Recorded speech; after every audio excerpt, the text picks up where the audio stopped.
now it is time for the penultimate book. This one is from Bad Idea, and it's it's called The Oddball's Odyssey #1 from Tony Millionaire. Tony Millionaire, winner of 5 Eisner Awards, 3 Harvey Awards, and Ignatz, is the visionary cartoonist behind the critically acclaimed Sock Monkey graphic novels and the world-renowned Maki's comic strip. Collaborating with superstar colorist Jim Campbell, Over the Garden Wall, Millionaire nimbly fuses the master storytelling of Homer's The Odyssey with the surreal beauty and intricately rendered line work of Mobius's Arzak to deliver this breathtaking masterpiece. Divine Providence has finally done what no hangover ever could.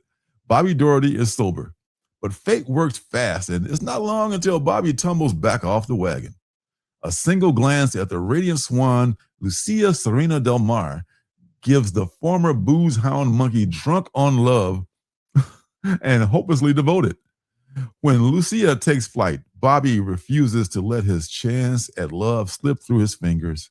Joined by his faithful friend Jimmy Skunk, he sets off on a perilous journey across distant lands, through impossible labyrinths, over treacherous seas, and into the path of a vicious, fire-spitting minotaur in an epic quest to win Lucia's heart. The Oddball's Odyssey. This one here is, I think it's by Hergé. It is Hergé. If you know Tintin, Hergé's Adventures of Tintin. I mean, how they work in other creators into doing these covers, or maybe it's like somehow, I don't know, license these covers. This is an actual Hergé cover here. This is a classic Mickey Mouse, who I believe is in the public domain now. Tintin may be in the public domain too, at least that early version of Tintin, not sure.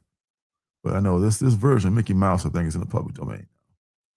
And then there's this one which I really love. This is, I know where this one. This is Winsor McCay, Old Masters variant.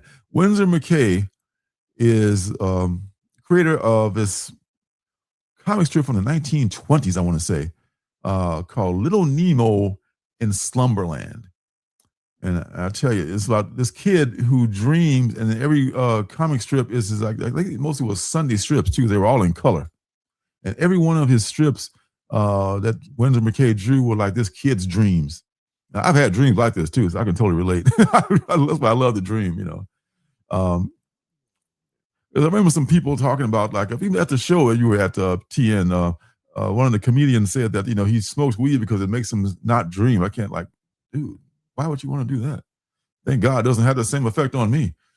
You know, I love to dream. And just like, it's like a trip. You don't have to like pay any money to take. Just like go on that trip and come back every night. Every morning it's fresh as a daisy. Like, oh wow, that was something.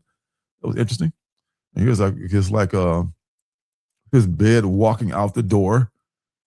You see the streetcars in the background and stuff. Yeah, and there's like buildings and shit. Winsor McCay, look up that name if you want to see some like really classic art. And this is like before there was even such a thing as a comic book. This was from the comic strips of the 1920s. And this one here is E.C. Segar. I think, is that the Popeye? Yeah. It's E.C. Segar. This is I think this version of Popeye is probably in the public domain too. This is olive oil, and is it Wimpy maybe? without his derby. Yeah, so this is interesting here. I mean, Tony Millionaire, you know about like for real underground indie cartoonist. He's been doing this for a minute, and his Maki strip and the sock monkey and all that jazz, he's been doing that for a minute, and this looks interesting. I don't think I've ever read the Odyssey, nor have I seen the movie, but but I would definitely be picking this up for sure, as we know, because I've already bought a few covers of this issue. So that's it. That is your penultimate book for this evening. Hey, Don't forget to subscribe and leave a thumbs up.